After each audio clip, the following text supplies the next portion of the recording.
Think about the very first time you felt like you weren't good enough. Whatever that means to you. Maybe you were getting bullied, or maybe you were that friend that always got cast out when it came to making plans. Shit, I still think about the time that Ryan fucking beat me in the Pacers test and took Camilla away from me. The Fitness Gram Pacer test is a multi-stage aerobic Fuck. capacity test. In that moment, you feel like you'll never be good enough to get what you want, whether it was a parent's approval or a goal of yours. But think about why you felt that way. Initially, you thought you could get what you wanted, but then someone else came along and told you that you couldn't have it or that you didn't deserve it. Every day living with my sisters.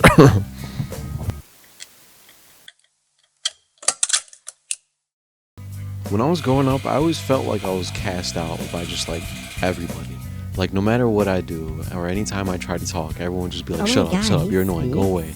And I think it started with my sisters, but then it translated into how I would act with my friends, you know, like after a certain point, I just stopped talking altogether because I just was afraid of annoying everybody.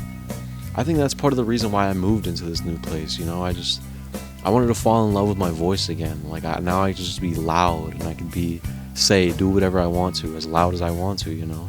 I remember growing up playing basketball, I always dreamt of throwing down dunks in a game, but not like no like slight dunk. I'm talking about like some big, you know, like I'm trying to dunk on somebody. I grew up watching Derrick Rose and Russell Westbrook, and I just thought like, why can't that be me? And I remember telling my friends this growing up, and they used to look at me like I was telling a joke, like I was trying to be funny.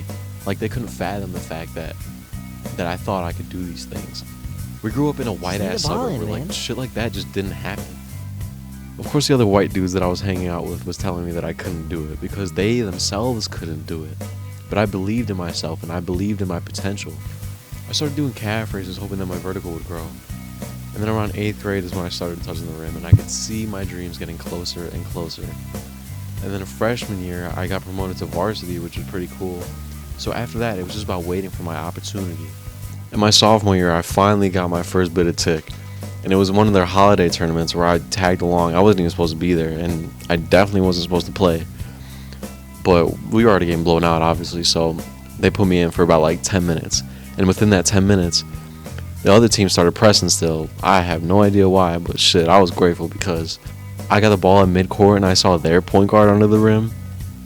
Bruh, come on. You knew it was up. Vengeance, bro. I was going in there with vengeance. I go up. I know I could just tell just by how high I was up. I knew that bitch was coming down. And it just felt like I was in the air for the whole 10 minutes, bro. Like it was just one of those moments that felt like it was timeless. And I go up. I know this bitch is coming down. Boom, I yam one on him. And all 11 people in the crowd go crazy. It was awesome, I'm not gonna lie. It was so awesome, in fact, that I didn't get to see the floor for the rest of the season. Aww. And it felt like after that moment, every single year there was a new kid that could dunk. And I'm not trying to take credit or nothing, but shit, I guess you could say I'm a little bit of a trendsetter, yeah. Okay. The point of the story is, what mattered most is that I listened to that little voice in my head and I tuned out everything else.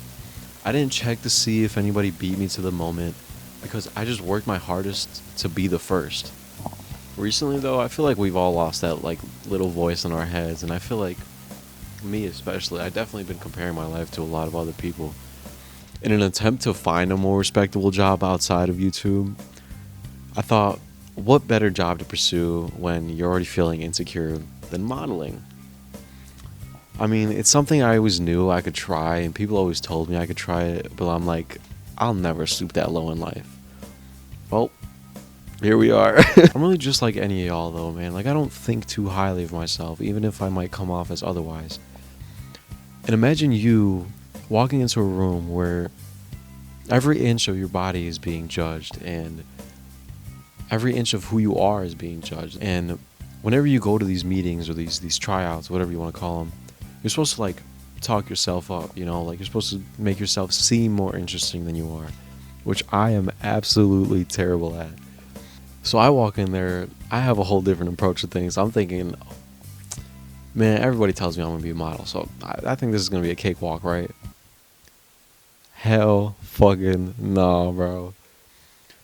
I'm telling this girl, this one lady, I try to be my authentic self at all times. Whatever that means, you know? And I don't really try to do too much. So that might make me seem uninteresting to some people, but I think what makes me interesting is my story and my life and the things that I went through. And she's looking at my Instagram as I say these things, and she gets up and says, I see what you're doing here, and I like your vibe, I really do, and I dig you, but no one really gives a fuck about authenticity in this industry. Dog, when I tell you, all my hope just went right out the door just like that. That was my whole trope, bro. Like, what am I supposed to do after that? So yeah, that made me feel like shit. I think the most important thing you could do for yourself is just try to have an understanding of the real situation you're in. Like, I understand I'm broke, okay? I'm not gonna compare my life to those friends that I have that are more privileged than me. I remember growing up, they would always be like, yo, why don't you have Xbox Live? Why don't you have Xbox Live? I'm like, dog, I had an ice cube for dinner last night. You are worried about the wrong fucking thing. There's always going to be people who got something to say about your life, no matter what you do, like, and no matter what level you're at. But you also got to remember that there's people who believe in you. Maybe it's a friend who's inspired by you, or maybe it's like a coach or a teacher who just sees potential in you. I remember a good influence on me was my sophomore year basketball coach. He always told me that he loved the way I led, because we'd have like a summer league game where nothing mattered, literally nothing mattered. And I would just be screaming at the top of my lungs at my teammates just because I needed to win. And he said that need to win was the driving factor in why I was such a great leader. He said if I could compare myself to anybody in the way that I led, it was like to Michael Jordan. And I've been riding that high ever since. And man, I've been praying that he's right, that he's seen something in me that I didn't see in myself, During those times where you feel like you're not thinking too highly of yourself, you got to remember that there's someone out there that thinks highly of you. And they might even look up to you, but you won't even know it. Just because you might not be in the best financial situation of your life, or maybe the girls aren't coming around as often as they used to, that doesn't mean you're any less valuable. You're just as worthy as me or any other white corporate fuck who gets to wear a suit for work every day. You just being you is good enough.